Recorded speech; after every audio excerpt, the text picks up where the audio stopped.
Welcome to the Skull on This podcast. I have a lot of energy today because I have a nice little cup of tea. My name is Jordan, and thank you to Anchor for sponsoring the podcast. You'll hear more about them later on in the podcast. James is dead. He left us. He abandoned us like a father to go get milk. So I'm taking over this week. It's not going to be as tip-top, tidy shape as James would put it, but you know what? He was the Four Eyes that didn't make it. Now, my boys today, we have Joseph, everybody, and well, hello. We have Arth, the man himself, the legend, the guy in the bushes who's always looking out there. What is going on, my buzz? What? Whoa, yeah, we're getting started, boys! So, we're running the 3 crew today. I'm going to call us the Butternut Squash for now, because we are a couple little angsty boys. So, I guess first things first, Joseph, how's your week been? Halloween wasn't too bad. I have a friend who does Halloween parties, so just not too much to report. But Halloween's like my favorite time of the year. It's my absolute number one favorite. It's Christmas for weirdos. So it was nice to go and just have go socialize with other people for the first time in a good little while. Yeah. And you guys know me as because I work for an e-commerce company, and I talk about that on my own program, Economics, ECOMONICS. And one of the things that we talk about on the show is, the difference between going on to AliExpress to order a product directly from them or ordering it from, a business who you pay them to order it off AliExpress for you, because people don't realize that it's on AliExpress. Well, I experience why you really don't want to order off AliExpress unless you absolutely have to. Our costume, we were going as Jedi Knights, me and Jen. And we ordered these lightsabers off AliExpress beginning of September. I still haven't gotten mine yet. Waiting 2 months on this thing. On the flip side, I impulsively ordered one off of this other website that sells them. Thing is they were lying and said that they handcrafted themselves. I'm like, BS, you did not handcraft these, okay? I know where you're from. It's from Shanghai, okay? They didn't handcraft them in Shanghai, okay? Okay. It was an extra $100, but it showed up when it was supposed to. So I learned firsthand, like I was experiencing from a consumer side what I've been advocating for the last year, which is, don't feel so bad if you didn't have to, if you paid somebody a little bit more money to actually get you the damn thing. It's definitely worth the not having to have that headache for 2 months and counting. So. Yeah, I definitely agree there. Alibaba is definitely kind of the way to go. But when you're trying to get something quick, no, use a third party. It helps that timeout so much. But I love you said Halloween's your favorite time of year. I think it's easy to say if you're a gamer, Halloween's probably your favorite holiday of the year. But with that being said, I want to hear Arth. How was your week? How was Halloween? How was your week? How are you, my little boy?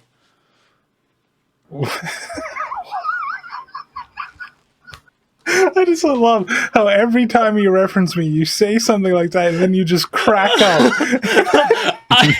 I was like, you know what? I'll keep it to myself, and I was like, nah. I got you back on. Second episode of season 2. I got you back. So, is it wrong to assume that if you could, you would like gently graze your hand? Without a doubt. Without a doubt. I would ask him to get a little facial hair, so it's just like a little like shape, like, ooh, my son. But for real, man, how has your week been? It was pretty good. I did a whole bunch of different horror games. I tried them all out because a lot of horror games have stopped scaring me because I played the scariest ones like Luigi's Mansion. Like I've gotten to the top. So like this week I did some Dead by Daylight, which was fun. That game is salty and the community is I got reported on my second ever game of Dead by Daylight. Good job. my goal when I play Dead by Daylight is get reported every 5 rounds, and I think I'm on it. I was playing Killer. 5-to-1 ratio, yeah. Yeah, you know. Yeah. What do we call it? So it's not like K kills. No, it's not because KD is kill death, right? Yeah. So it would be report KR. Yeah. Okay. Because I mean, I have to die. Wait, no, it would be DR then. Death report. Yeah, sure. Let's call it a death report. Why not? Yeah. So I ended up against a griefing team on my second ever game of Killer. It was just dudes, 4 flashlights, and they just circled around me for 45 minutes while I was trying to learn how to play the game. And I ended up camping one of them and just sitting on top of one of them after knocking them down. And they finally played the game. They finally went off and played the game. I got reported, got a 24-hour timeout. Yep. You experienced Dead by Daylight at its finest. So yeah, we actually, if it might have been you, I'm going to report you myself. But I've dealt with people like your kind. Joseph, what's up? On the subject of horror games, I wanted to ask you guys both a question because a friend of mine we were chatting about this, and I think with horror games, and I'm mainly talking about single player games here, by the way. The challenge is, and it kind of counts for movies as well, but sequels, I think, have a harder time being scarier than the original because you don't have the same tricks to pull on the audience or the player. There are exceptions to that, but I would say that's the general rule. So what I was wondering is, Resident Evil has, it might be an answer to this question, but Resident Evil is basically like 3 series over the course of their game legacy. So can you guys think of any horror series that got scarier as the series progressed? That's actually a really good question. I'll allow movies too if it makes it easier, because I was racking my brain about this. Arth, go ahead.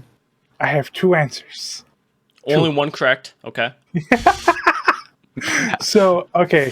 So the first one is the Fear series.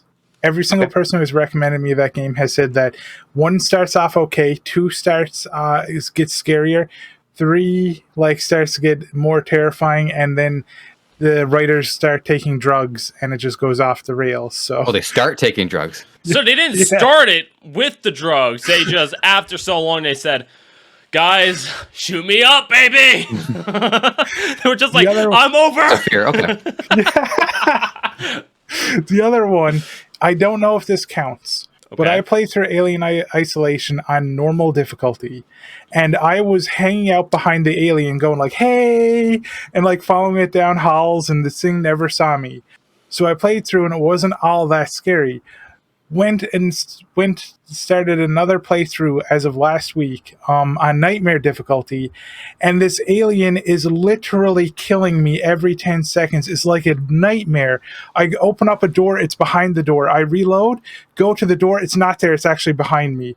Like I need to play that game. What did you do to their family? Like, I want to know, because that has to be like some intent where you respawn in the game and the enemy's like, not today. Like, I don't know if you caused a mass genocide on them, but you need to be stopped. Actually, I did do something like that. Oh, so you're just a terrible person. Gotcha. Okay. There's a whole bunch of survivors, and the game wants you to sneak around them all over the course of the game. There's packs of them because they're terrified. They think there's a murderer on the ship, but it's actually an alien. So if you approach them, they'll give you warning. They're like, if you come any closer, I will shoot you. So what I did is I hid in the corner and shot one of them, which pulled the alien down out of the vents, and the alien killed all of them. Then I walked over, looted all their bodies, and left. Okay, so when you guys are done listening to the podcast, make sure to go over and call the cops on Arth, please. I think he's an actual sociopath, so please do the favor. Call 1-800-STOP-HIM.com or whatever it is. I don't know. They get off of Arth genocide. Horror games that get more scarier. So honestly, I think the Outlast series is one to actually go on. Outlast is one, but honestly, Resident Evil, because I don't know who all played Resident Evil 8. I'm not going to spoil it too much, but you had this short time period through Resident Evil 4 was the last scary Resident Evil game. Resident Evil 5 didn't even make the cut in the horror category. They jumped it into a first-person shooter. Then Resident Evil 6 came in. They kind of helped bring it back, but it never got back into horror genre. 7 and 8, though, they did such a fantastic job at bringing that horror back. They made it in the top 10 every year since they brought up Resident Evil 7 and 8. And that kind of proves, like, through 1 through to there, they definitely made it back in the horror genre. So with that classification, I feel like they're doing it. But Outlast, honestly, Outlast is one of those games I haven't played because I'm actually too afraid to play it. Like, I know how I'm going to respond, and it's going to be that monitor is broken, that controller on the floor, and my new sponsored headsets will be broken too. So, Arthur, you said that it basically what you're saying is like playing Alien Isolation on hard was scarier, not just for you, but for all involved. Yeah, that happened to me when I was playing the original Resident Evil. Playing it on normal is frightening because there's a lot of scripted events, right? The dogs smash through the windows and all of that. But it was a totally different kind of frightening playing it on hard because there was not enough ammo to go around on hard. And so I remember being on drugs and walking out into the graveyard in the back, and you can just see the zombies just like shambling around, like kind of I don't know, practicing them for the monster mash. And there was something eerie about them just standing around, and the fact that I had to run past them. That made hard mode significantly more frightening than the original, and that tied into the gameplay and not into like the bag of tricks that they would have to pull on the player. So yeah, there's definitely. A game that... Oh, sorry. No, go ahead. There's also a game, I haven't finished the series yet. I started it last week. I only played a little bit of it. Dead Space. I played the first one, and it's really good quality. It has the control like the old Resident Evils, like third person. Your aiming is kind of a little wonky. It's a little hard to aim intentionally, and you're a little clumsy. And I love that. Evil Within had that as well. Yeah. That game apparently, that game is great. And like Dead Space 2 is apparently scarier, but Dead Space 3 has a mechanic in it. Now, everybody says Dead Space 3 is awful because they put microtransactions in it everywhere, but it has a mechanic that I respect and I think is the coolest thing ever, and I want to try someday, and nobody's ever replicated it since. And that's it. Like, Skull, let's say me and you are playing, right? And we're doing co-op because it's a co-op horror game. Okay. And you walk into a room and all of a sudden the wall explodes and there's 100 different monsters running out and you're shooting them, right? And you're screaming. I'll be standing in the doorway looking at you in a perfectly fine room wondering what the hell's wrong with you. Because you're seeing something entirely different than me and you can be murdered in it. So our entire experiences are different. That would be definitely something interesting because I've there's that one game that came out last year, like a bunch of people were on a boat or something like that, and they kind of had that multiplayer format where different things were happening on different screens, but it was the same storyline. But that would be a cool experience, especially like if it wasn't like a set story or like a game like not Outlet. What was the one with that bunny that got shot immediately in the beginning? The one the meme was made out of. A bunny got shot? Yeah, like there was a horror game that was out there, and like at the beginning it shows a bunny like hopping through a snowy field, and then an arrow goes right through its skull. Like, you're not thinking of God of War, are you? I don't think so. I don't think that one streamer was playing God of War, but you are right. That is a part of it. But there was one horror game out there. It's like you got so many lives because there were so many survivors out there, and how you play it out through the story will depend on how it actually ends. I know I'm a big fan of those games, especially in the horror genre, because then you just you want to play more and get different outcomes, different stories, and stuff like that. But real fast. To kind of wrap it back in a little bit to the some of the things we want to do for the podcast. We have a movie coming out in 2022. I'm pretty certain that's when it's coming out. 2022, we have a Mario movie coming out. It looks pretty good. I literally got to see one little bit of it, and it was Chris Pratt is the voice actor for it, and that already sold me. 'Cause Chris Pratt is a if you haven't seen any of the Marvel movies with him, I highly recommend them. But it's 2021. You've definitely seen it.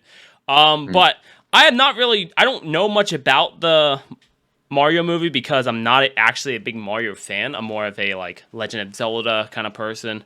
But I only follow the storyline. So, Joseph, do you know anything about it, or the voice actors in it, or etc.? Well, what there are. So, do you know Chris Pratt? Do you know who the other actors are in it? No. And I'm just gonna say Taylor no. Joy, who you might know from The Queen's Gambit, Okay. is doing Peach. Fred Armisen, I think, is doing Cranky Kong. I might be wrong about that. Keegan-Michael Key is doing Toad. Charlie Nice. Day is doing Luigi. Seth Rogen is doing Donkey Kong. Jack Black is doing Bowser. Oh my And I god. think I might have missed one or two, but those are the main ones. And I'm an aspiring writer, and some of my most ambitious goals in life would be to have the distinct honor and privilege to make, a Mario movie or make a Legend of Zelda movie. Yeah. And I've thought about what I would do if I were to make a Mario movie for a long, long, long time. And not like, oh, what would be my personal, magnum opus, or how would I impart myself into it? More like, okay, we actually had to make like a legit Mario movie. What would it be? And I don't think the movie is. I'm concerned that it's not going to do Mario justice. And the reason why is because of the actors. I'm not saying they're going to do a bad job. I think they'll have a good performance, but here's the problem. They've hired on some of the most sought after actors in the globe, and they're being paid handsomely for this, which means they're going to need to use their voices quite a bit, which means that this movie is going to be a lot of talky back and forth, like that Marvel movie quippiness to it. Yeah. That's not what Mario is known for. Mario is known for momentum and movement and the joy and the freedom of going places and doing things. Whether that's the gameplay, especially in 3D, Mario can go all over the place. In 2D, players learn how to go through levels faster and faster. They find shortcuts, and even the Mario universe, they do whatever they want. Mario gets a medical license, and one day he's a plumber. And the next, they get go-karts. They beat the piss out of each other, and I'm just thinking, like, what plot are they gonna do for the movie? And it's probably just gonna be like a lot of them just like shooting the breeze and yelling at each other, and at some point they go visit Donkey Kong. But what I wanted to do, now that there is a Mario movie on the way, is I wanted to crystallize what I think the Mario plot should be. And I won't take too long on this, but I'll elaborate if prompted. So, in the Mario universe, there's two kinds of games. There's in context and there's out of context. In context, actually, it's actually easier to explain out of context. So that's like tennis or the Olympics or kart racing. The ones where Bowser is participating, even though he's the villain, they don't seem to mind terribly, and they all just have a good time. That's the universe, just like the kingdom. They're enjoying themselves. They're actually just playing Mario. They're just playing go-karts. The in context ones are like the mainline Mario series, like Galaxy, the Mario Bros, or 64. And in those, that's actually them playing a game, but everyone's just taking on roles. Bowser is playing the role of the villain. Peach is playing the role of the damsel in distress, presumably because she's actually really busy running a kingdom. So she has a very passive, like, oh, Mario, come get me. It's taxes. I gotta increase it. So it's almost like it's a way for the Mario universe to generate revenue and attract tourists, and it's just that's them still playing a game. The Mario universe has, I think there's only actually one game that bucks this rule, which is Mario RPG. I think Mario RPG is them actually playing a game at the beginning, and then Smithy comes in and actually like ruins everything. So it's actually like an actual story that has to take place outside of the game context. And so the idea that I think the Mario movie should be is the first bit of it is an overture, and they're just Mario storming Bowser's castle, and it's like Fantasia where it's all music and you're just enjoying Mario realized on screen for the first time in 20 years in a movie. And then after it's all over, they're celebrating, they're having a good time, and someone, I would say Peach, pitches the idea that Bowser be the hero and Mario be the villain. And what happens is Bowser has an anxiety attack and is overwhelmed by the idea of being the hero, so he kidnaps Princess Peach for real. So instead of Mario rescuing Peach with a smile on his face, now he's like panicked, he's freaking out, he starts calling in favors, he gets people to help him, and they actually have to go rescue Peach for real this time. And rather than it just be like, hey, let's say funny lines at each other for an hour and 30 minutes, it's actually them like dealing with these internal issues that they've had all this time.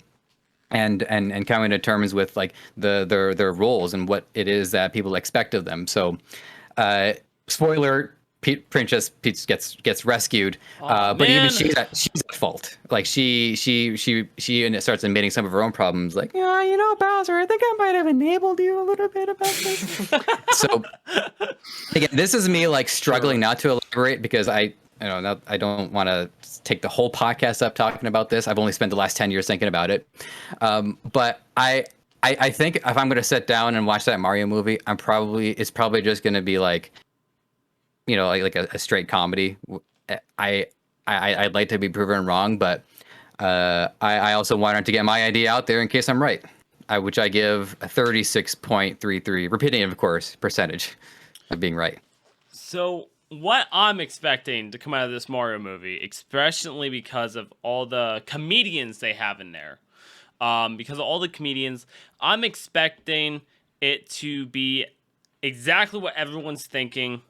It's going to be them shooting the breeze, stuff happening, Peach gets kidnapped, Toad goes, wow! It's just going to be the same thing as the Super Mario show was on Netflix. I feel like it's going to be no different. Bowser's gonna get shown, oh, but if you love another, you ain't gonna be friends. And then Toad's gonna be like, wow! And it's gonna be that. That's all I imagine coming out of it. And at some point in time, whoever Chris Pratt ends up playing the main character, no matter what, his butt's gonna be shown because he feels like he's the new Bruce Willis. His butt's gonna be shown in some sort of way. If he's Luigi or Mario, guess what? We're about to see some Mario booty. Like if that's not in the movie, I completely 100% think you're right. I think they're gonna, if they're gonna come out of the sewer, he's gonna have a wedgie or something. Like there's gonna be something. So Arth, what do you think? What do you expect from the Mario movie? Since we really got nothing else on it besides the actors and that it's coming out. I have one question first. If you do know, okay. Do you know if it's American produced or Japanese produced? Good question. My gut says American produced just because of the caliber of actors. I can't imagine flying them all over to. Well, I think wait, it could be from the UK though. It could be from the UK. A lot of their productions has a lot to do with the animation stuff. I thought, especially for like Mario's and. A really good question, but I don't think I've seen any like production studio or anything like that. Oh, Nintendo plus Illumination. So Illumination sounds like a messed up animation. The last thing you want in a glory hole is any kind of lighting. Illumination is an American film and animation studio. Yeah. Yeah, see, that's what worries me because that means we're going to get another Dragon Ball or another Avatar. Like, that's what I'm worried about. Or a B movie, for example. Okay. Okay, well, first thing first, what Avatar are you talking about? Like, are you talking about the Blue Men, or are you talking, like, Last Airbender? Last Airbender. I would want The Last Airbender. I mean, book 4 was a little bit out there, if there was a book. I think it was only book 3. But I mean, it was good. I would hope for that. Oh, but I'm not talking about that. I'm not talking about the TV show. The TV show is amazing. They made a movie. They did, yeah. Yeah, A they lot of did like a money. live action nonsense. Yeah, the only good actor in there was Zuko. Yeah, okay, yeah. Because like, if Japan has control over it, where it's going to be a little bit darker than we're expecting. But if it's purely an American production, it's not going to be as good as we'd ever hope. And that's what I'm worried about. Because like Sega, like the Sonic movie was bad, but I liked it. The Sonic movie gets a pass. Like they made it as safe as they possibly can. And I maintain, by the way, that I sort of prefer the original design because it was freaky, but I saw what they were doing is they wanted to try to make him look like how he might actually look if a radioactive hedgehog from another dimension were to pay us a visit. Yeah. We caved to the pressure, or actually, so here's my other conspiracy theory about it, which is they were never going to go with that first one. They just did that as a prank. And they said, "Oh, don't worry, we listened to feedback. We're gonna re-render Sonic and it's only gonna cost us millions of dollars." No, it's not. Yeah. Don't worry about it. But we didn't use most of our budget on Jim Carrey already. So yeah. I want to say one thing about that though. If that first hedgehog ever showed up on Earth, it would have been shot. What do you mean if that one showed up? If a blue hedgehog shows up, it's done. Okay, I've been to Arkansas. I've been to Louisiana. Okay, roadkill is a thing. It's like, okay, can we hold? I mean, yeah. Well, you know, they're gonna have to sneak up on him while he's asleep. I mean, this is still Sonic the Hedgehog. He's still the little bastard is gonna have to sleep at some point in time. There are hunters out there. People are hunting down Bigfoot. People are hunting down aliens. They're shooting bullets in the sky at freaking hurricanes and stuff. You know what? They might be trying to hunt down a blue warthog. Whatever. What's Sonic? Hedgehog. A warthog.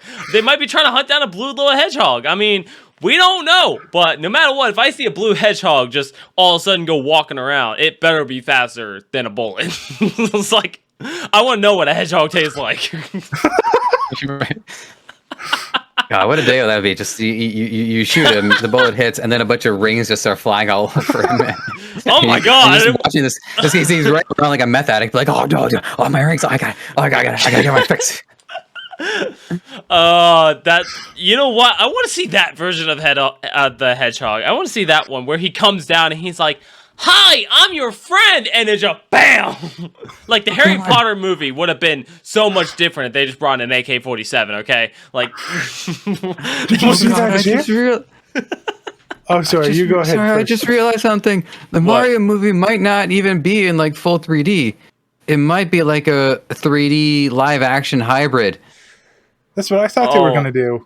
Oh God.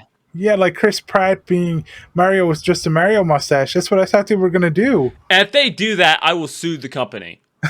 Like, I will find a reason. I will sue Nintendo Studios or whatever they're putting their false name as. Like, I will sue them if they sit there and go, "Oh, we're gonna do live action." Chris Pratt's wearing a little mustache that you could tell is obviously fake. Nah, dude. I wouldn't. Nah, that would be disturbing.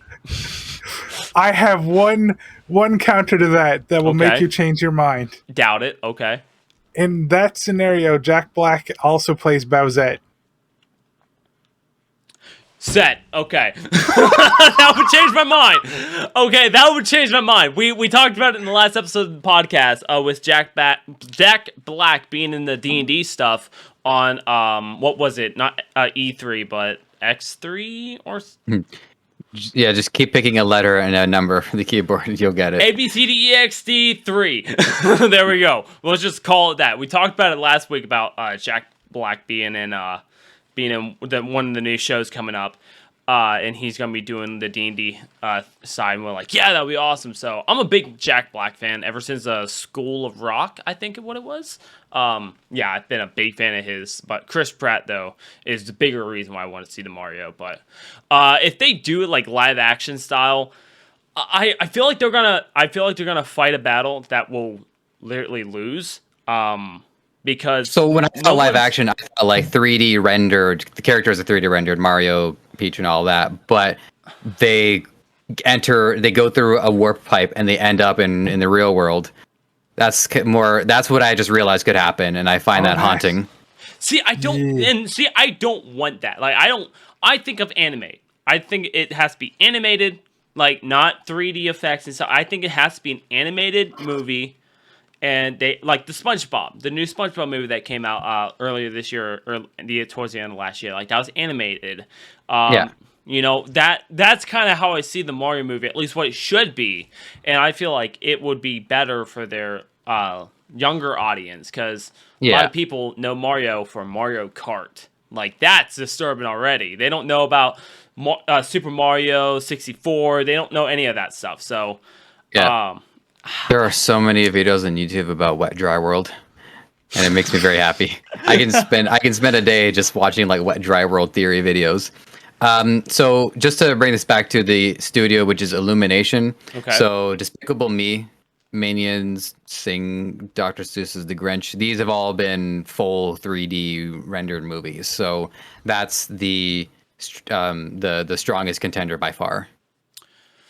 Okay. Also, it can't be live action. I was thinking about that. It can't have that because the real world, a pseudo version of the real world, is already in the Mario universe, but cartoonized. So if they bring it into the real world and they have like Mario running around New York cleaning up the plumbing, that is going to remove that, because in his world there's literally skyscraper cities. He went there to the Olympics. Like the actual Olympics in Sochi or whatever it is. So the real world exists in the Mario universe. Yeah. Yeah, because he had to visit his old girlfriend, Palutena. Right? So, like, he had to go over there to her. Do you want to try again? Right? But that's the one, isn't it? She's the one who runs the city. Palutena is the goddess of light from Kid Icarus. Oh. First of my 6 waifus. I don't know who it is. Pauline. Yeah. Yeah, there you go. Okay. Oh, we got to do it now. But okay, I will say this. My thoughts, because you know what you were saying before about your theory, right? Mm-hmm. You gave me an idea for my own theory, which is it's either going to be one of two things. It's either going to be like Subspace Emissary, which was legitimately amazing, and I am so sad they will never put that in Smash again because they got hurt because people were putting it on YouTube. Like, what? You made something amazing, people loved it, and you were so sad that they shared it with other people through Let's Plays that you'll never make something that cool again? Are you... I'm so mad at them for that. So it's either that, or it's going to be like Super Mario RPG sort of thing where there's an outside villain that comes in and they have to fight it. I don't want Bowser to be the villain of the movie. And my reasoning for that is that I've always liked the Bowser of Super Mario RPG. I do not like the Bowser of the mainline in series where it's like, I am evil, I kidnap Princess Peach. I like the idea of Bowser being just like really awkward and unable to make friends and doing a really bad job. So I would like your idea where they're all like, come on, Bowser, come help us protect the Mushroom Kingdom. And then Bowser accidentally destroys one of the big defenders of the multiverse. And then they have to fight through hell to get the world back. That's the type of movie I'd like to see. Mm-hmm.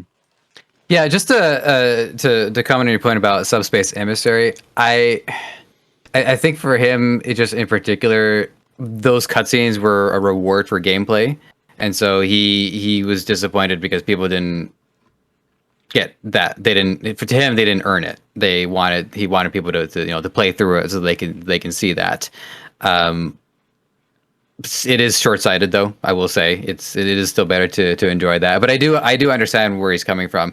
I don't think that's the reason why they're not going for it again. I think the reason why they don't want to go for it again is because they've expanded the cast, and so now they were to tell that story again, they would have like a bunch of characters, where now they would have to like pop their heads and be like, hey, and then that's their bit. So it would be 10 times as hard to manage, and with Brawl. That was the last Smash game before they started introducing DLC characters. So a lot of the budget that went towards these CG cutscenes went towards these promotional videos that were prior to and then after the release, which were released directly onto the internet anyways. And then again with Smash Ultimate, they've been doing video reveals for like a year and a half, 2 years, because they've put out I think like 12 or 14 new characters for Smash Ultimate. So I'd love to see it again, and I especially would love to see it where they stick to the whole no one talks except Solid Snake vibe. I think it'd be hilarious if just Solid Snake is the only guy that talks out of all of them. Otacon, no one's saying anything. I don't know, this is so weird. Otacon, oh yeah, have you can you tried talking to everybody at Snake? Yes, Otacon, I tried talking to everybody. I even choked out this guy. He wouldn't say anything. And weird looks. I found a girl with big boobs. She didn't say anything either, so I shot her. Like that. Yeah, I would pay to watch that. I would pay to watch that for sure. So I'm gonna honestly say Joseph's prediction is probably gonna be the closest to what we're actually gonna see. My dour prediction, where it's just gonna be them talking for 2 hours. Pretty much. Yeah. Except I think it's going to be shorter because people's attention span sucks. 90 minutes, yeah. Yeah, so it's going to be shorter than that. But I think that's pretty good and accurate on what to expect from it. But since we're also talking about Sega, so Sega has released a little update today of recording November 1st. For those of you who don't know, we release the podcast a week after our recording. So we film on Mondays and we release the following Monday. So if you ever are wondering, wait, that happened last week. That's why. So one of the things is Sega teamed up with Microsoft recently to pretty much do what Google Stadia attempted to do and make a cloud service. So this just came out literally when I was trying to get the podcast ready. They are teaming up together to try to make a cloud service because of Microsoft wants to be no more than just console based, and they want a gaming platform to expand. So their goal of what I at least saw in a little bit I got to see, their goal is they want to try to pretty much make Google Stadia except portable. So they want to run it on their Xboxes, the Switch wants to run it, and they run their games on the cloud. They said the requirements for this, they have to have a solid internet connection that 5G would not be able to hold. So 5G is the newest and the fastest for our phones right now, and some phones don't even have 5G. And they want to try to run this, but it needs to be better or tolerable to a almost gigabyte connection. So our normal high speeds is what they want to have happen. Now, I'm going to put this in, maybe some people live in the cities and you can get a solid gigabyte of internet speeds. I'm going to say that's not the case everywhere. So Microsoft's idea to try to do this, I feel like it's not going to work. And also, so one of the things I did see, what they're going to do is they're going to make their games on the cloud. So let's say Call of Duty, 100 gigabytes. 100 gigabytes for Call of Duty. If you do not have a strong enough internet connection, the game will stop. So if you're over there, you're in the final 3, and your game just stops because a plane flew over your head, you're done. The game's just gonna stop running. Now, obviously, this is just now happening. Late last night, Nintendo released some early snippets about it, and then today, they actually had Microsoft come out and release that it's true. Hold on, sorry, you said Nintendo announced the release? Do you mean Sega? Yeah, Sega. Yeah, okay. Thank you. Sega gave a little sneak peek of it late last night, and Microsoft followed it up today with the saying, yes, we're teaming up to make this cloud happen. So pretty much what everyone's saying is this is the new and better Google Stadia. Now, that's why I really wanted our little nerd to be here today, but he had to go help his mother-in-law. So what do you guys think? Are we ready for another Google Stadia this fast before Google Stadia is officially dead? Because that's what it is. I did put a link in Discord, and I will put the link for anyone who doesn't know on the podcast when it comes out, if you're not caught up with it. So what do you guys think about this air quote new Google Stadia? Joe, you want me to go first? Actually, no, I'll go first, but because I'm going for a foundational point here, I'm not even sold on cloud gaming. No. And the reason why, and I think I've talked about this because I've done 30 episodes here. I've probably said almost everything at I've this ever point, had. yeah. The only thing I've got left is when they announced the Zelda movie. I'm going to do my plot for that one. That's it. That is everything that I've ever thought of. Fair. My problem with cloud gaming is the reason why online play works is because the player has most of the assets saved to their computer. Yep. And so the server is only streaming the input and the data. So then that way the player communicates, and then you get your response back and what happens, and it's all loaded by the player side. And we've dealt with this for the last 30 years, and it works. We install games on our computer. We have hard drives. It's fine. It's a good system. Yeah. The cloud gaming, I know that it's an inevitability, but I still think we're way off the consistency that that people the players are expecting. So I have no interest in it whatsoever. I don't see why cloud gaming has to be pushed so hard from a consumer standpoint. Keep working on the technology if it means that much, because I think that's. I think the cloud gaming is leaning more towards metaverse and the virtual reality, where people are going to be on their phones logging into the virtual reality. So I think that's where this technology is going, but I just don't see what's the point of this. It's just such a fraction of the consumer base who have inconsistencies that are out of their control. You talked about the airplane flying over, and that can cause it. That's not far off from the truth. Yeah, and I mean it's what it is. Now, with that also being stated, and we would learn more about this next week, because this is going to be in the news for a little bit longer, because Microsoft doesn't need this. Microsoft does not need this at all. They've already are doing a good job what they're doing, besides the Google Stadia stuff that's happening. But Microsoft is fine. They just want the opportunity to pretty much make more money by selling more Sega games. And that's where a lot of this is going to help out Sega a lot more, because they're going to be able to run more of their games, and big ones like Sonic. They want to make a new Sonic game. Now they can run it. But I think they're focusing on the technology of how it's evolving, because now you can buy a brand new phone, no SD card. You can't put an SD card in it. There's no SD card. And it's because our phones are truly now mini computers with its own little SD, or not SD, but SSD.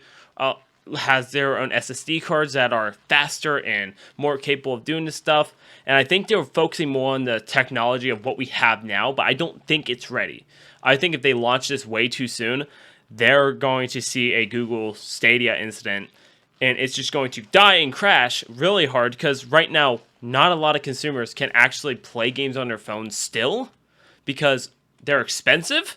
So if you want to get a good enough piece of tech, why not spend the $600 on the console you want to play these games on? Specifically, spend $300 or $450 on an Xbox, play the games you want to play on it. Why should we need a cloud network to play games? Like, I've never been okay with the cloud network. As soon as we got the cloud drives, I've never bought one. I just started using Dropbox last year. That's the only kind of cloud storage I ever used, and I will say it's nice. But for video gaming, I can't even get a photo to download in 2 seconds. Now I'm trusting a game not to lag, not to freeze, not to have issues. Like, anything can change. My line could get cut outside, and there goes my game. There goes everything, if we start relying, and I understand if we follow the technology, it's to the point everything's ran on satellite. Elon Musk is now part of a satellite internet. So he's now having satellites go up. Kansas actually got qualified to be able to test their internet, but I'm not willing to pay, I think it's $150 right now to be a part of it for half of the speed I currently get through a hardline connection.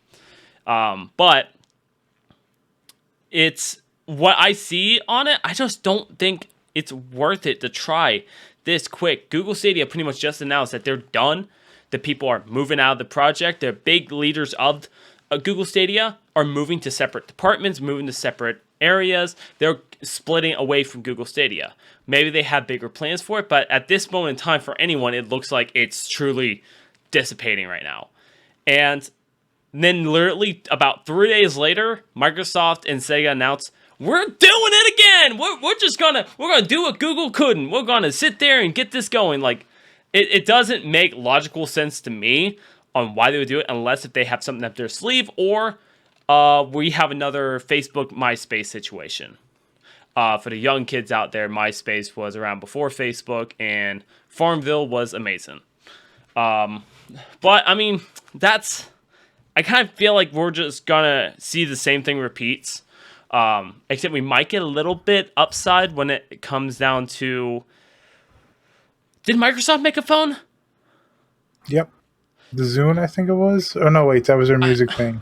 I'm pretty sure Microsoft made a phone a while ago, and it was like the Razr phone, how bad that was. I'm pretty sure it was kind of like that, except it was not made for gaming, but maybe they're gonna try something else. Maybe they're gonna try to get something else going out of this, but Oh yeah, they tried to do a Windows phone. So Yeah, there's a that's what it YouTube was. video here 6 years ago called the Microsoft Lumia. okay, that's probably what I'm thinking Yeah. of. So they tried to already make this tech before to really help run the gaming side. It didn't really work, and now we have Samsung taking the lead to try to make the best gaming phone out there.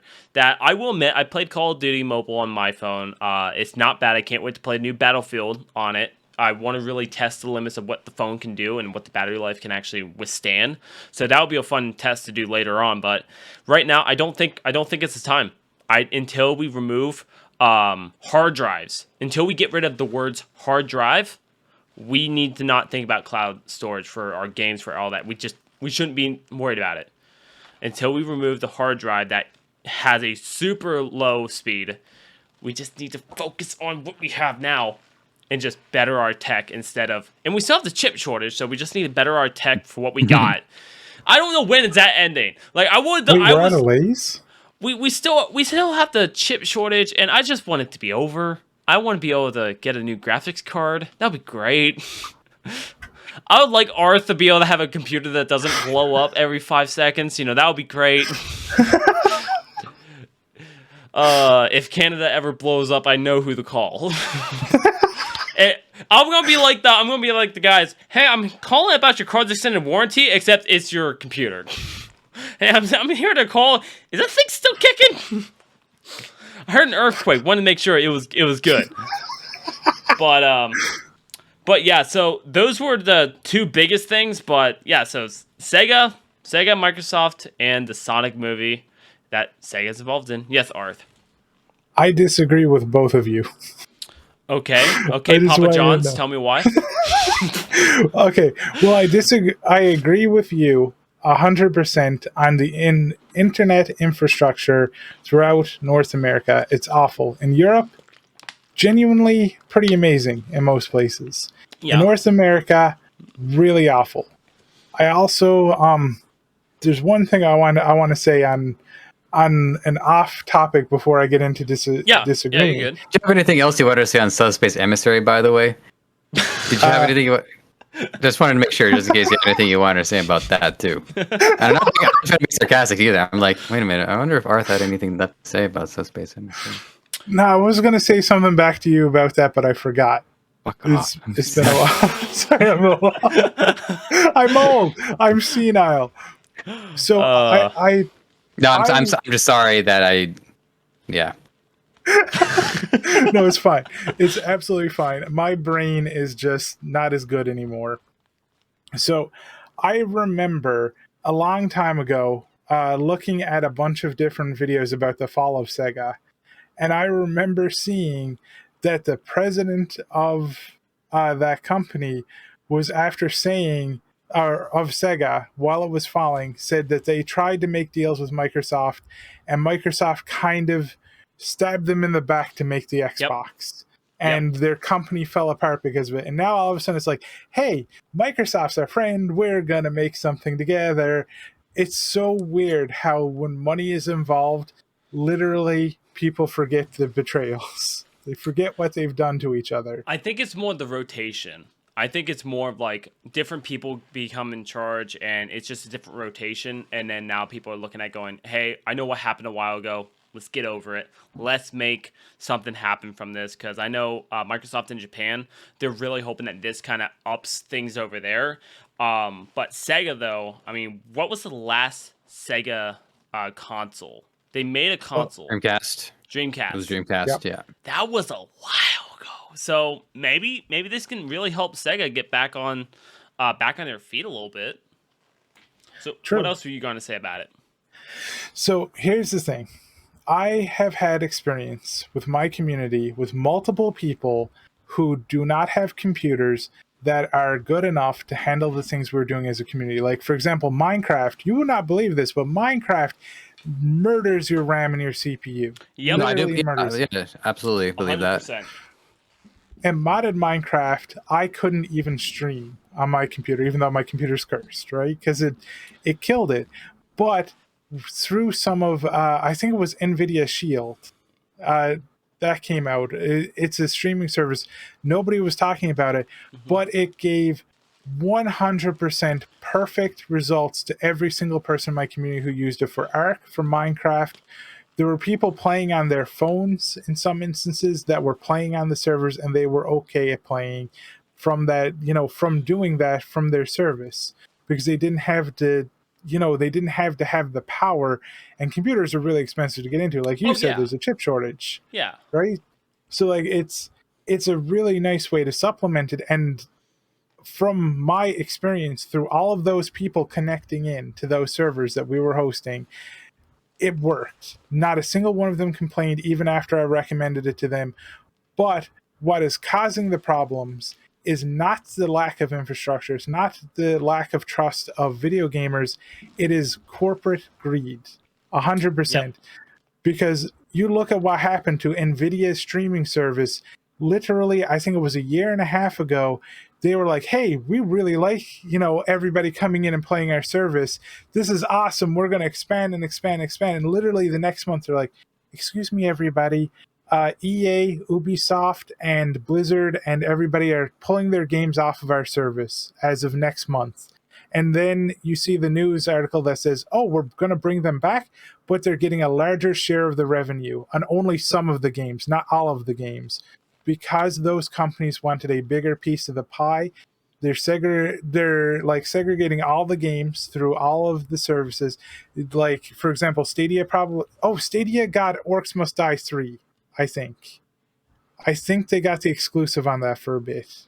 Oh, okay. I think. I'm not sure. I 20% remember somebody getting exclusive like them or with Epic Games, right? Got that. I'm not sure. But all of these services are pulling things apart, like Netflix, Amazon Prime, and Disney Plus, and all of that are doing. Like back in the day, those services were more cost effective than watching the TV. Now, if you load up Amazon Prime, you're like, okay, I want to go and watch this show. Oh, I'm paying $12.99 for Amazon Prime. Now I got to pay $9.99 for Stacks.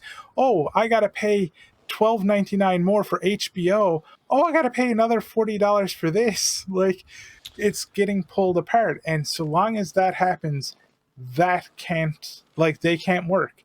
They may bring out this service between Microsoft and Sega, which means they're going to guarantee Microsoft products and Sega products. Do you think they're going to get EA products on there? Not unless they get 10% of the share, of all the profits. And I'm talking about EA getting 90%, Ubisoft getting 90%, Blizzard getting 90%. They're not going to get those games on there, and that's going to kill the service. Yeah, but on the upside, you're 100. You're right. You're right when it's said and done about corporate greed. I mean, no matter what, it's all around money. And even this, in the article I was trying to shoot through real quick, it was even saying that this is going to help both companies out because it's going to make a lot of money. So, because it's a team up, they didn't buy something together. It's a team up to try to make more money. That's all this is revolved around, is making more money. A cloud service is obviously going to cost you money to run, especially high volumes, high speeds, everything else. It's going to cost you no matter what you do. Corporate greed's going to be a thing. But the one thing that I'm seeing that is where we're in a trend. Subscriptions. It was cable. It was cable before, and then we started separating. If you wanted this channel, you had to have this. You wanted this, you wanted this. You wanted this, you wanted this. And then we went to subscriptions. It was Netflix and Hulu. That was really the only ones talked about. Now we got so much more. Now these companies going out of the way to do that, but now there's still other companies that will use little bits of them. All people care about is money. But the companies, when they get these games on, they care about money. With Sega and Microsoft, they have a lot of titles on there that they can say they own. They don't have to give anyone a cut. It would be Microsoft and Sega. So you have the Sonic games, you have the tennis games and stuff like that. Nintendo has a lot of feet in play there, but when it's all said and done, they are Sega games. They have more, not equity, but they have more say in those games. Microsoft, they have big titles, Gears of War, Halo. Those are just a few games that run hard on your devices that they can really get people in, but they already have it to where you pay a subscription, you play them for free. That all you have to do is download them. Now they're going to sit there, make a subscription, play it for free, and then pay for a monthly storage. Or maybe they will switch to weekly, but it's going to be something stupid like $2 a month for 200 gigs. It's going to be something simple. They're going to find their numbers, but it's all evolved around money. And I think they're also just trying to keep up with how everyone else is doing their companies, because there's now sites out there that it was like $12 a month to get in. Now they're putting it down below $10, being like, we just want you on. Because once they get more people on, they can run more ads and sell more. They can sit there and go up to these massive companies and say, we have 10,000 users a day on here. They're going to be able to make more money, just get more deals and etc. and get more exclusive content. And when you have Microsoft in the door, you already, no one's going to turn down your phone call besides Sony. Sony will just not do it. But besides that, you're not, if Bill Gates calls you, you're picking up. You're picking up that phone. So I think for Sega, it's a big deal. And Microsoft being the one that made that call, and they teamed up to do this, they're both going to get a crap ton of money out of it, and I think it's good for them. I just think it's too soon. I think it's too soon with Google Stadia just falling down. That's my just personal feeling. It's too soon for them to start this. But now, what you were saying, like the Minecraft, it was helping them because they were using kind of a third party to get around the computer usage. That's why I love it, is when it does that. But the device itself still has to do something. And that's where our phones still aren't that good to be able to do all that work. So that's where this whole cloud thing is supposed to be. But your device still has to be able to run it at a pretty good pace. I would assume I've never used a third party to bounce around stuff. So No. that's what your stuff is doing. It's literally bouncing around. So is it using a cloud server then, or is it just using a lot of its components on something else, like a GPU instead of your RAM? Or is it using the mostly RAM's uses GPU? your GPU. So Okay. like the NVIDIA is saying, use your GPU, and one of the things it said is that you need to be able to run 720p or 1080p videos, like say on YouTube. If your Okay. computer can handle that, it can handle doing that. So we had people on absolutely awful laptops playing Ark. And if Okay. you dudes have played Ark, you know that game is not really well optimized, and it will murder your No. computer. It will definitely do some heavy work. So, but then that kind of answered it too, is you still have to have something really powerful in your device. And when you go down to like a super low quality, like a bad laptop, there's still something powerful in that laptop that has to run what it's doing. So if you have 10 gigs or if you have 8 gigs of RAM, you have a 3060 graphics card, and you have a Core who knows Chinese knockoff in there, it's going to look at what's the best, and it's going to grab that and suck it out. So I acknowledge that the NVIDIA Shield worked on arth. That's good news. That's the kind of thing actually I didn't think we would hear more about until another like 5 or 10 years. Oh yeah. So there's a few points here that I want to make. One of them is that the difference between being able to run this versus having to pick up a console is that, yes, somebody has to buy an expensive, well, maybe not too expensive, but they still have to purchase devices, right? Yeah. Either it's on their phone or they still have to purchase a laptop, and they still have to have a high-speed internet. So there is still money involved, but the difference is it's still better value for the consumer because the consumer is also using those devices for other things. They can be using it for work, them the internet. They have any number of things they have to do with it. So it is better value for the consumer to then not have to also invest in a device specifically to play games. We do that because we're passionate about it, and we also want to make sure that we have not only an optimized experience but also more personalized too, with mods and being able to do things like put in our own music, our own texture packs. So there's that. Touching on the issue with TV streaming services, as awful as it is, and I loathe it, the one silver lining to subscribing to it is that you don't really have to subscribe to more than one at a time, right? Like we can subscribe to Netflix for a couple of months, get our watch on, and then Disney Plus. Not that I would. Well, yes, I would. I can't substantiate that. Then you go to Hulu, and so it's like, instead of having to do this package deal where you subscribe to a bunch of them like it would be in cable, you just subscribe to the networks that you want to watch for a while. And they know this, so they release all of their content usually all at once, right? Most TV shows on these streaming services are released all together, and then it's up to the user to decide if they want to binge it, which they often do, or space it out, but not too much, because then they realize they have to sign up for another month. But here's why it could be a concern when you talk about doing this in games, is because of player commitment. Mm-hmm. Games can be a long-term commitment. I could potentially be, part of, let's just say hypothetically, that I no longer cared about my well-being, and I actually did play games with both of you. And okay. Keep talking. Skull Hunter plays a game. I might have to subscribe to a cloud streaming service to play the game of their choosing.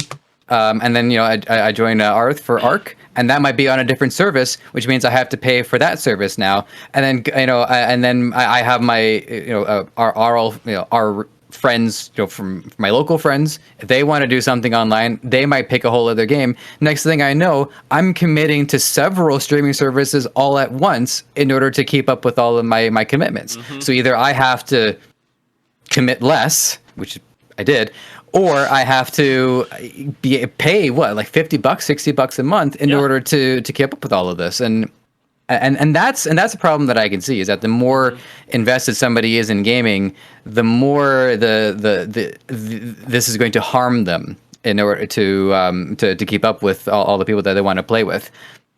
Oh yeah, for sure. And that's a good point, because even though we have Microsoft and Sega, that's still a limit. Now, if Sony hopped in on this idea, we could start like really looking at going, wow, this is a big opportunity, because if they hopped in on it, then we know there's only one other we have to work with, and that's Nintendo. Nintendo has the Switch. That's already its own thing. Like, that does its own thing perfectly fine, but then we're going to have the Switch. We're going to have Nintendo's personal little cloud thing that only works with the Nintendo, and then we're gonna have Xbox, and then we're gonna have the PC sides, and it's just it will be that continuing subscription service that everyone's gonna run, because we're not going to make it convenient for the users. We're gonna make it to where we get more money out of it. Right, and then when we watch a TV, we just sit there. Watch TV, baby. And there's once I've seen a show, I've seen it. Like I know what happens, and now if I were to just rewatch it, it would just be for I don't know for the sake of it. But if I want to revisit a game, what do I have to do? Go back onto the cloud service? Well, subscribe $12.99 a month, so I can go check on my Animal Crossings. Oh god, everyone's dead. Oh god, I would love a dark Animal Crossing. I would so Yeah. love it. Let's make it happen. Let's get a hold of Animal Crossing. So my Spooky last season point, and next then year. my last point is, I've always believed that your format informs the games you're gonna make. So one example of this is if you look at the games that Nintendo allowed to be made on the phone, like Pokemon Go and Pikmin Bloom just came out. These games are made specifically to take advantage of the advantages of playing on your phone. You're with your phone all the time. You can cross people's paths, trade items, get into battles. So if we consider what cloud gaming is capable of and develop games with that in mind, it does open up a whole new avenue for new kinds of games that people can play that take advantage of this rather than it porting over something that has worked pretty well so far. Like Street Pass, but in game form. What's that? Street Pass was, it took me a second too. Street Pass was 3DS. You would Oh, pass by each other. yeah. Okay. Yeah, I have a 3DS up there. I honestly, only thing I remember from 3DS was Zelda and Resident Evil Revelations when it was strictly DS only. That's what I remember from that. I played, I think, Kid Icarus, and it broke my fingers, and I played Monster Hunter on it, and that was it. Don't play Kid Icarus on 3DS. Don't do it, Skull. Don't do it. Not because I don't have the commitment. Like It's an amazing game. It'll kill you. Yeah, I would say emulate that one. I'm thinking about playing that one again. I would emulate it. Yeah, emulations are where I really want to start seeing more at, because these guys literally made games so tiny to where it can run on almost any computer. We tested this out, and that's a future video project, but we tested it out. We grabbed an old laptop, ran an emulator through it, and it actually works. But it has to have one thing it uses. It's either a CPU, GPU, or a RAM. Or the RAM on the GPU. That still means the GPU. So we found out that the GPU is definitely where you have to focus your stuff on, because the GPU can kind of do so many things at once. But yeah, honestly, there's a bunch of emulator games I really want to play. Resident Evil is one that I found. I can actually get the original Resident Evil 1, 2, and 3. So I want it. I want it bad.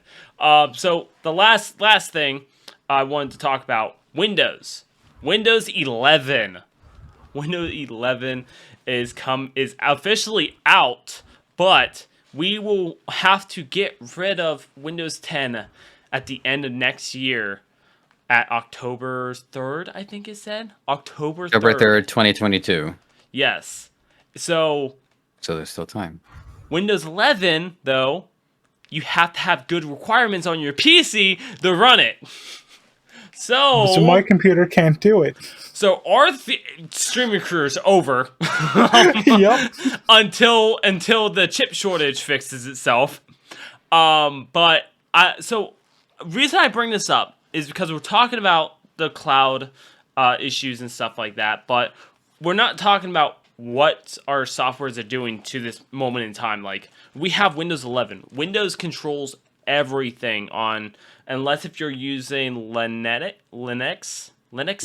Yeah, unless if you're using Linux. That if you do, you are an amazing person that is cheap as hell. But if you use Windows, then you have to have, like, my computer's apparently not good enough for it. I'm running a 2060 in my computer, and it says that's not good enough for it. We have a chip shortage. We can't get a graphics card for under $1,000 that will run Windows. So I bring this up because what do you think is going to happen if we can't get the chip shortage figured out before October? Would the cloud storage now be our saving grace? Does Microsoft know something we don't? Or will we just have to go over to Linux or Mac? That obviously Mac won't work because they ban games on there. So Linux. I mean, all that's going to happen is people are just going to keep using Windows 10. They're not going to upgrade. Well, they're gonna have to before October 3rd next year. They're gonna. Is it that they're going to make no more updates, or is it they're going to lock the system down? Well, I heard they're shutting it down. They're shutting down Windows 10. So people are gonna be mad that's what about the that. article said. So Linus Tech Tips did a whole video on it. It's like 22 minutes long. He did a whole video on it. Like they said they're shutting it down. I love Linus. That's how I learned a bunch of PC stuff. So if he's saying this, and if it is true, we might see a lot more console players start crawling out of the woodworks, or maybe Linux is going to step up their game. Well, so I might actually be immune to this because somebody gave me a program that disabled the Windows Update kernel for me because it was causing so many problems for my stream. So Windows cannot force any updates on my computer. So my computer has been in stasis for about 5 months. So when that comes around, they're like, haha, we're shutting down Windows 10. I'm just going to be over here. Fine. You're going to be like, yeah, I got my own personal firewall against that. I mean, that works, but then a program could come out, and that's what we use temporarily until maybe the chip shortage gets figured out. But besides the Sonic movie, Sega's and Microsoft news, and Windows 11 is going to be taken over next year. Is there anything else you guys wanted to add to this wonky episode of the Skull Hunter podcast? There's one thing I wanted to mention. Go ahead. Because you were talking a lot about emulators and getting all that stuff going. Yeah. I want to ask, have you ever used Parsec? It sounds like a drug to get hard, so no. Okay, you are going to love Parsec also, dear God. Are you saying I have performance issues? Like, what's up? What's up, boy? What's up, Papa John's? I need to know. Okay, so me and Seth here have used Parsec for about... I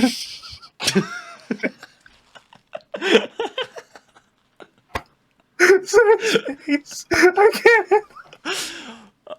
Okay, so we've been using Parsec for about 5 to 6 months. Okay. And what it is you know those streaming cloud services that you see all around the place that they talk about, right? Yeah. This is local co-op over the internet. So, like, for example, we could play Mario Party 1 or 2 or whatever with each other, right? Okay. Or what we did is, because Streets of Rage 4 has the worst netcode ever made in the history of mankind, we just used Parsec. My computer was the host. He played it. All he needed was literally, it's just like it's a Twitch stream to him where he can press buttons and control the second player, and he takes over a controller port on the computer. Okay. So Parsec is really amazing for that. Okay. I've never used it before. Honestly, if I ever saw something go past my screen with that name, it's probably in my spam folder. But you know, just hit me up with a link so I can actually check it out later on. Because, like I said, emulators, I definitely want to get back into some of the old school games. I'm kind of... I feel Oh, yeah, dude. Trust me, can't wait. I almost bought a PS1 the other day. I just really wanted to play classic games, and I looked up how much the cost was for classic games and said, you know what? I'm set. I'm good. I'll get an emulator. I'll rob people from their games. Like, it's not worth it. So, Joseph, anything else you wanted to add to this this episode? I had fun. I get the feeling I'm going to end up having to get Windows 11. You have that feeling you're going to have to get it? Yeah. I'm going to have to upgrade. Yeah. Yeah, I have that feeling too. I also have a feeling that if you made it this far in the Skull Hunter podcast, you should definitely like and follow. We upload on Facebook, YouTube, and Spotify. Not iTunes, sadly. We got word from Apple that it will not be on iTunes and it will not be on there for a hot minute. So, unfortunately, what? Yeah, I can't talk too much about it, but unfortunately, at this moment in time, it will not be on iTunes, but it is on Spotify and everywhere else you get your podcast from. So that's at least an upside. And thank you, Anchor, for sponsoring the podcast. Now, can you boys shout yourselves out? Let's start off with you, Arth. Hi, I go by Guja. I do Twitch stuff, and later this evening, I am joining two goobers to play some Warzone. I don't know who that is. So that's going to be a lot of fun. What did you say, sorry? I said I don't know who they are. Yeah, two completely anonymous people, and I'm going to accidentally get them killed alive. You know what? I bet they will haunt you at night. So let's hear about Joseph. Joseph, where can people find you? If you want to see what I do for a day job, you can find my e-commerce podcast, Ecomonics, ECOMONICS. And then if you want to see the rest of what I've been up to with my life, you can go to giantenemycompany.com. Thank you very much. I need to get that spelling tech for my name. You mean Grammarly? Dude, yes, but verbal Grammarly. Oh, there's no hope for you. Hey, but if you wanna find somebody, you can find me on the Skull Hunter Games on YouTube, Facebook, and yeah, I play Call of Duty on YouTube. I play Dead by Daylight on Facebook, and we have a TikTok account where we put our funniest moments of either or up on there. It's lots of fun, like we said always. Yeah, this podcast. We really, James will never come back. He went out for that milk, and he's like a father, just doesn't come back. He just doesn't come back, but we did it. We made it through the podcast. He said he was going for scratch tickets, and I guess he won. He just never returned. He scratched them off. He said, yes, and walked out. Mama said, he's gone. But it's weird. She has a lot of money in her bank account. Goodbye, everybody! Oh.